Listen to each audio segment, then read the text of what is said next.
Hello, everybody. Welcome back to Alas Cripps and Clark. That's obviously her over there. I think we've got the pointing in the right direction now. Here we are, still doing stuff for you on a Friday, still alive, still working, albeit for free. What's all that about? I just to let you into a little secret about these events and how they actually happen, because what tends to happen is, as we're talking through these sort of 15 minutes, Angela has a little brain fart.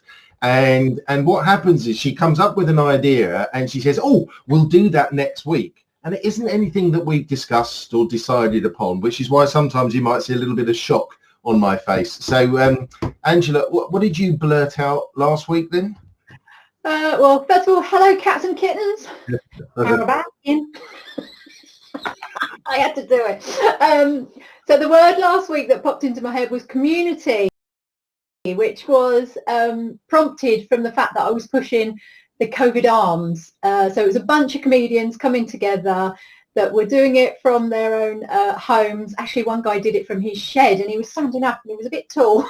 Right. But it was like 2.5 hours of comedy. And for £2, it was really good. And this week it's Ross Noble. It is probably the headline act on it. So there's 4 or 5 comedians. It's quite laid back. They have a break in the middle as well. So if you fancy a bit of a laugh, it's like 8 o'clock tomorrow night, I think. So again, we'll put the link in there for you to book up on that. But yeah, no, it was good. I really enjoyed it. And then the night after, we had Lady Gaga doing her spectacular over 8 hours for the One World Together. We'll come back to that. We'll talk about that a little bit later. So ultimately, the part you had was community. Right. Community. I think it's all about community at the moment. So hopefully you've got your glass. Let's raise the glass to community. I was going to be on the tequila, but my daughter last week drank on the orange juice that goes with it. So I'll have to get some more when I finally go shopping. It's been 2 weeks. I've not been shopping. Well, I've got my NHS blue on to support the NHS community. Look, I'm no Russell Brand. I'm not as eloquent as he is and not as verbose as he is. And what he would probably say is the narrative. And I'm no Susie Dent either. And for the Countdown uninitiated, Susie Dent is the woman that sits in Dictionary Corner and explains all the big words. But I do quite like the meanings and the derivations of words. And when I was having a look at community, it basically comes from 2 words. I mean, one is common, not your Clapham Commons or your Wimbledon Common. They're not common people. But it's about someone or a group of people that have something in common. Now, if we don't have something in common right now, I don't know what, when it's ever going to be, because planet-wide, we have something in common. Yeah, Carol Baskin. Yeah, exactly. And when you think about what our governments and all these celebrities are asking us to do, they're asking us to come together as one. Effectively, they're asking us to unite. So when you take the common and when you take the unite or the unity, that creates community. And it's nothing to do, and I learned this, it's nothing to do with community chest, which some of you, if you've ever played Monopoly, it's on there. It's one of the cards you pick up. So Angela, do you know what community chest is? I did think it was the Monopoly thing, and I never really did understand that, and especially the fact that you've won second prize in a beauty contest. Do you remember that one? You never won first, you always won second. It's like, no, knock you down a little bit, love. You haven't won first, you got 20 quid. Yeah. From there. So, community chest, isn't it a fund for charitable activities among people in a particular area? Yes. Someone's done her research. Thank you very much, Mr. Wikipedia. Yeah, that's right. Well, look, I think that community is really, really strong right now. Probably the strongest that it's been in my lifetime. Maybe going back to the Queen's Silver Jubilee, that was particularly. Yeah. But we've been talking about that actually in another webinar, that people are sitting outside their front doors and having cups of tea and a bit of cake, and they're actually doing it. It feels like the old street parties. It is. I mean, well, I've seen neighbours and spoken to neighbours that I didn't even know I had. I didn't know what they looked like. Yes, look, we've got the best tended gardens and the cleanest cars going. Everybody is out there. But on a Thursday evening is when it really comes together, that real sense of community. Yeah. I mean, obviously, don't take your best pots and pans out, but it is getting louder and louder and louder. And, oh, by the way, fact for you, 35 claps till Christmas. Thank you very much for that. It's really going to get to that, isn't it? Yeah, it's not going to. But even walking, look, I've been walking all my life, and sometimes when you're out walking, you see other people coming towards you. You don't even acknowledge them. In fact, you look away. But now when we're out walking in the woods or over the golf course, obviously when you start to approach people, you go onto the grass verge or you go onto the road or something. But I guarantee that pretty much everybody that we've met on the walk now, we've acknowledged, we've spoken to, we've had more than just a good morning or good afternoon exchange. So I really do think that the community has become a lot stronger right now. What about you then when you walk around your castle grounds then? Noticed anything? Yeah, I think you got something wrong there. Maybe you've had too much to drink. I live on the outskirts of Luton, so my walk with my dogs takes me to Cockenhoe. Really? Sounds like an instruction. I'm not lying. So I live right next to Cockenhoe. We'll put the picture up of the local village. It's lovely. It's a lovely place. But I have found that walking the dogs, that everyone is actually stopping and saying, oh, how are you? We're sort of 20 feet apart or so. Yeah. And when we're saying, how are you doing? You've never met this person in your life, but you are really interested in the answer and you do want to make sure that people are okay. And I'm looking out for people that look like they're at like disaster time to be able to help them. But what's nice as well is then the dogs get the chance and they go nuts. They go mad because they've never seen anyone at the moment. Yeah, excited. I can't find the link to this particular cartoon. I saw it on LinkedIn today. Some of you might have seen it. It was just an outline drawing of a man and a dog on a sofa looking out the window, and you can see in the distance in the front of the garden was another man walking past, and the man turns to the dog and says, I can see now why you get excited when you see another human being, sort of thing, because we've been in lockdown for so long. And my wife and I, we're like meerkats, because at 7 o'clock at night, without fail, our neighbour Dave goes for a walk, and we both look at one another and go, must be 7 o'clock. Dave's out for a walk, and half an hour later he's back. He leaves his wife indoors, but he's absolutely out there. And you know, people have been dropping off homemade cakes. You mentioned cakes. They've been dropping off jams. The girl next door drew this rainbow for us all to put in the window.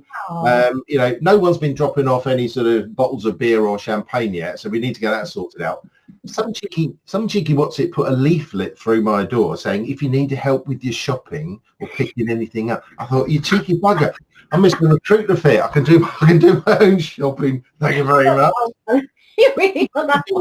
They've been doing lots of random acts of kindness. They've been giving not only their time, but also been giving their money up as well. Yes, yeah, no, I've seen that. My other half, he lives in a grain store next to an old brewery, and the brewery is now a tea rooms. And they've been dropping off, because they're not open, obviously, they've been dropping off sort of big cups of latte and cakes on the doorstep, again, for free to all the people that sort of live in the area. I mean, how lovely is that? I mean, that's really nice, isn't it? So we've definitely got a lot of people that are, giving up time and money. And of course, everything going on. Oh, talking of money, well, we've sort of finished with pay Rachel's £94 invoice, because that's sailed now, because it got paid last week. Yay. So now our regular update that we have been doing is Captain Tom. So he's over the 28.5 million now.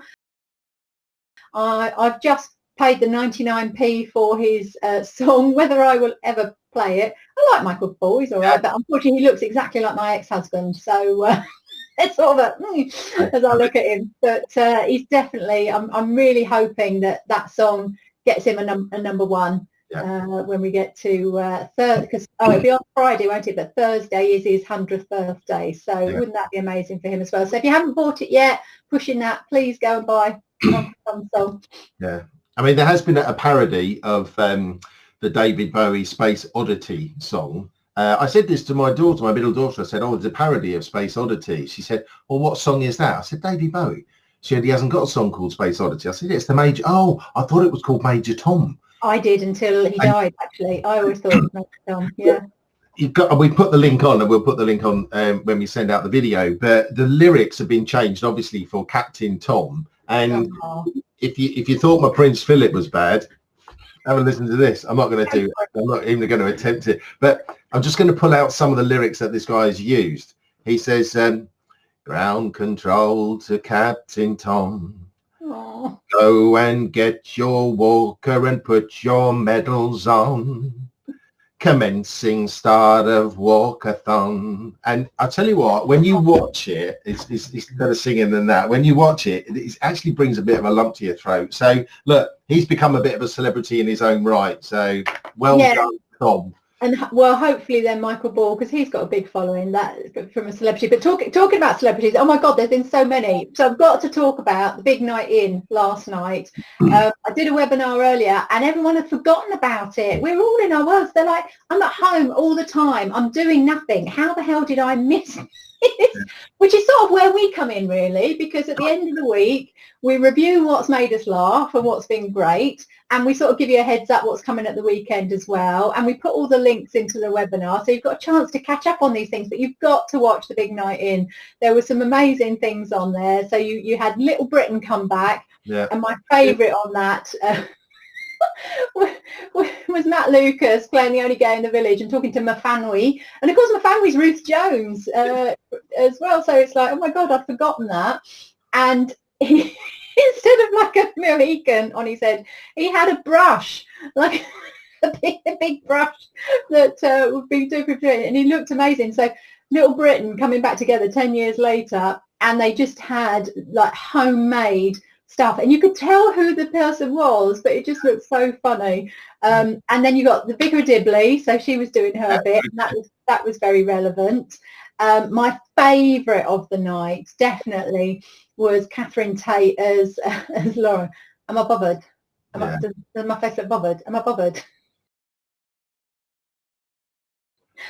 But I'd forgotten again that David Tennant was her teacher. Those two together are just perfect. And she'd obviously spent some time writing on it. All the detail was spot on. So it was all about the virus and actually the computer virus. Social distancing was in there. The masks was on. TikTok, the whole lot. So like probably a 5-minute sketch that was just perfectly written. I love that. And Tim Vine popped up again. Good old Tim Vine. He gets mentioned every week now, doesn't he? But a lot of people on Twitter were loving him. And my favourite bit of his that made me laugh out loud is when you're looking at him and he goes, oh, I've got a picture of my mum on my fridge. As it pans round, you're thinking it's going to be a picture of her on the fridge. And actually it's his mum sitting on a fridge and it's a portrait of a picture of his mum on his fridge. Yeah. Oh, yeah. They're saying that they were really good. So, I mean, all of those I loved. So, yeah, catch up with the big night in, definitely. Yeah. So I only watched a little bit of it, and we're going to sort of whiz through it over the weekend, because I turned it off when it got around to Miranda Hart, and I know I'm probably going to upset a few people here, but Miranda is like one of those celebrities that I put into my make-believe room 101 to never come out again. She's in there with Tess Daly, Lorraine Kelly, Dermot O'Leary. Oh, and I've just added somebody in called Laura Kuenssberg, who is the BBC political, well, I was going to say satirist. She's not. She's a reporter. And she really goes at people, and she asks leading questions. I mean, as a recruiter, if you want to know how not to ask questions, watch her. We could use that, couldn't we, in some of our videos, because I do that as to how not to ask questions. So, yeah. And, you know, in fact, some friends of mine, they don't actually call her Laura Kuenssberg anymore. They call her Laura Doomsberg. Well, that was lucky. She is. Real doom and gloom merchant. But where you were going with that? some bigger celebs out there. Come on, who else have we got? Okay, so yeah, last weekend, the 8-hour spectacular, of which they did 2 hours of highlights, so there wasn't that much spectacular. But Lady Gaga getting all of those artists together. I think there was over 100 artists. And what was good was they weren't asking for any money. They'd actually done all of the money before, and it was all the big commercial companies. So they've actually raised over 127 million. Wow. NME, I was reading it in the week, and their comments, the fact is, but why were the big stars social distancing from their major songs? So people like Billie Eilish, Taylor Swift, so Paul McCartney, their songs, yeah, lovely, but none of us knew what they were. And unless you're a real fan, and we're like, yeah, but we want to be able to sing along. It wasn't that uplifting. I think a lot of it was based around, you've got to smile, you've got to get through it, we'll get there in the end. Whereas actually we just want the hits and the things that we can sing to and that are really funny. But certainly, I mean, it was a bit like sort of Through the Keyhole meets Glastonbury, wasn't it? You were sort of, as soon as someone come on, I'm looking at their homes and what can I see, and who hasn't made the bed, who was the guy that hadn't made his bed, and everyone went nuts with regards to it. But my favourite in that sense was Elton John. So I grew up with Elton John. I love Elton John's music. Yellow Brick Road we had as the 8-track in our car, the good old Maxi. Actually, I found this out earlier on.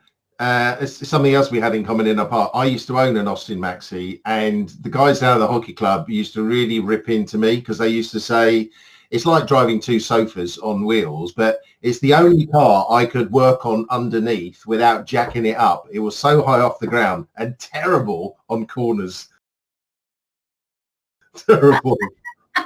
Well, we've got comments there saying that some of the artists were not very good at doing things remotely. There were some dodgy ones. Whether that was Jessie J, because she opened it up saying, I'm going to do 2 songs, and as soon as she finished Flashlight, they cut off. So she was probably ready to do another one. One of the best, and I've got into him recently actually, Nicole Kidman's other half, the country singer, Keith Urban. Keith Urban. So he actually did it. He used the technology brilliantly because he started off with him singing, and then he had himself come in on 2 different guitars and playing. So he was able to do it, and he was harmonizing with himself as well. So if you haven't seen that, I'll put the link to that one as well. That was beautiful. And Jennifer Lopez as well. Everyone was saying she was miming. I kept going back to it because she did People by Barbara Streisand, which is one of my favourite songs, and it sounded brilliant. And she's sitting out in her garden in front of a tree with lights all around it. I mean, it was very well produced. And then you've got others that weren't so good, which was Elton John. Coming back to him. I mean, I love him. He was on a piano in his garden, which could have worked, but it was sort of it was like it was by the back gate, and there was a basketball hoop that was just above him, and his kids are only like, I don't know, 5 and 6, something like that. So it's not like they play basketball necessarily, although saying that, my nephew was playing basketball at 3, but in a little hoop. This was a big hoop. And he was playing the piano, and all I could hear, unfortunately, was Vic Reeves, Club Singer. See for yourself, see what you think.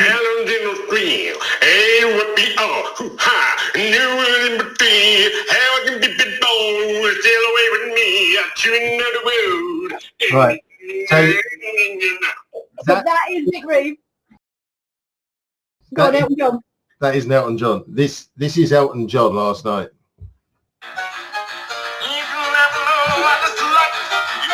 He kept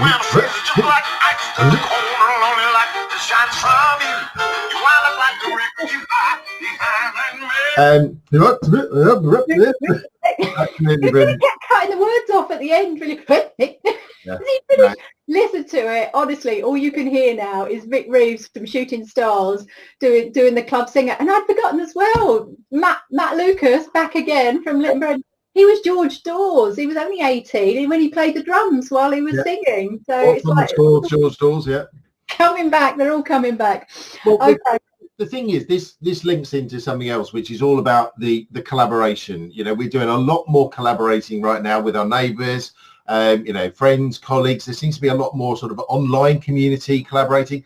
Even if the collaboration is just asking somebody what they're watching on Netflix right now. And a big shout out to Alex, because he did recommend Godless, which my wife and I are now watching, and we're sort of 4 into that. And, Angela and I, effectively we're competitors, but we're collaborating. Alex and I collaborating. I collaborated with Joe Gregory last week. Angela is more of a collabor than I have been historically. Well, I always have been, and I'm loving seeing these artists working together. So we've already mentioned Major Tom, so Captain Tom. He's not really an artist, but again, they're willing to put it out there. Gary Barlow, we've mentioned. He finished off the big night in yesterday doing a collaboration with, I think, about 20 different artists, all singing together. This weekend, guys, it's not made me laugh yet, but I'm sure it will. But coming up, it will certainly make me feel good. You've got the Play On Fest, which is 65 artists. Yeah. So it's like a festival. It's today or tonight, tomorrow and Sunday. It's on YouTube. And we'll put the link so you can tune in there. But we've got Bruno Mars, Coldplay, Green Day, Stereophonics making on there. Cardi B. Cardi B. Yeah, not to be confused with that Cardigan. No, absolutely. I watched Hustlers last week because she was a stripper and she's in it as a bit part with Lizzo and that as well. So yeah. Oh, and Jennifer Lopez. There we go, back to her again. Still picking up from those. But no, I do like the collaboration. I think, and that's why I introduced you to the gym, because you as Mr. Recruiter Fit, working in the recruiting gym just makes sense to me. I mean, yeah, you're the personal trainer that works in the gym, and that's what you're going to be doing. So you're going to be heading up more the BD side of it. I'm doing the leadership and management. So that's all kicking off. So thanks to Alex on that. Please don't break into a Vanilla Ice song. Stop, collaborate and listen. Yeah. We hadn't thought of that one. Gareth, you've got to be here every week. Actually, we talked about this before we came on, because you were on early, Gareth, weren't you? You've got to come on next week. We're going to get you on here, and we want some of your input as well. So this collaboration then, I think it makes sense. When I think of recruitment and collaboration, I do think of Team. So if you've not heard of Team, this is the employment agencies movement. They're 25 years old this year, and they were set up specifically for small companies to be able to collaborate and to work together. So they've got, I looked at the website earlier, they've got over £2 million worth of split fees that are available. So if you're a recruiter at home on your own, maybe you've got a bit of work, struggling to collaborate and to work and to have a bit of interaction on a work basis with people, give them a ring, ask for Tricia, say Angela called you. Say my name, and you might get a little bit of a help in that way. You've got to do the wink. You've got to do the wink. We used to, in fact, when we were talking about this, it reminded me of the Blue Arrow days when we used to do something called a mega match session.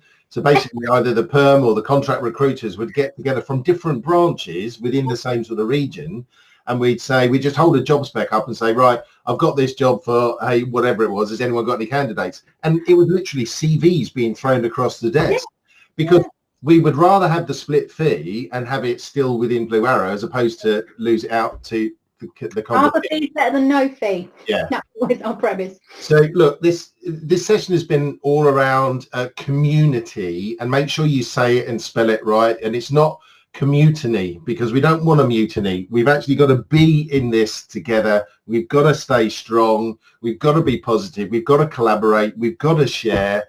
And that felt so serious. I feel as if I should have an anthem playing. I should have my hand across my chest. But we'll get Elton to sing it for you. Marvellous. So, Angela, have you had any brain farts about what you want to do next week? Well, I think, there's been a few webinars today I've been on, and we've been sharing what we've learned so far. So there's been a few tips I've picked up today around doing the webinars and things. So I think next week is going to be sort of lessons that COVID-19 has taught the recruitment industry. Let me make a note. What we're doing? Yeah, we do. I'll do that. If anyone's got a better idea, that's fine, but no one seems to come up with ideas. So next Wednesday we'll decide. If you've got some lessons that you've learned, then do share them with us as well. We'd love to hear those. I'm just double checking. Oh, Gareth's going to get stage fright. That's all right. Maybe we'll pre-record Gareth. Yeah. Get him on instead. I wish we could, Gareth. Anyway, is it time to say cheers for the weekend? I think it is, yes. This will be up in the gym. If you want another laugh, watch the Crowdcast version of session 3 last week, because it didn't turn off. There were still some people hanging around. It went on for another 15 minutes afterwards, and I was just telling jokes and trying to turn it off, and it wouldn't. And I found it really funny, because I disappear, and then Alan comes back on, and he doesn't say anything. He's just looking, going... And I don't know if you've noticed, but if you have been watching, you'll notice that the bottles behind are building up. And the longer you work with Angela, the alcohol starts to get a bit stronger. So I've already downed a bottle of JD. Anyway, you're right. I went to have the tequila, and there's no orange juice. Oh, I could have a neat, couldn't I? I could do a few shots. I think by next week we're probably at the shot time, aren't we? Yeah. Right. Wonderful. Thank you, guys. Have a lovely weekend, and stay safe. Stay strong.